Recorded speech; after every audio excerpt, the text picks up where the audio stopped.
નમસ્કાર, આપ જોઈ રહ્યા છો નેશન પ્લસ ન્યૂઝ. હું છું આપણી સાથે હેતલ ભગત. આણંદ તાલુકાના હાડગુડ ગામ ખાતે નવનિર્મિત પીએમ શ્રી પ્રાથમિક શાળાના 10 વર્ગખંડોનું સાંસદના હસ્તે લોકાર્પણ કરાયું હતું.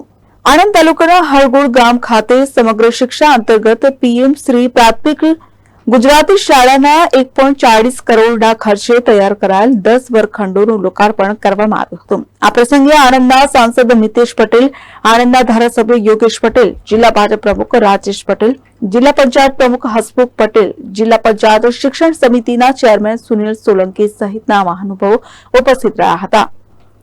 આણંદથી દિનેશ પટેલની સાથે Hiren Shah, nation plus news Khambhat. સમાચારોના સતત અપડેટ મેળવવા માટે અમારી નેશન પ્લસ ન્યૂઝની યુટ્યુબ ચેનલને સબસ્ક્રાઇબ કરો, બેલ આઇકન દબાવો અને જોડાયેલા રહો ફેસબુક, ઇન્સ્ટાગ્રામ અને ટ્વિટર પર.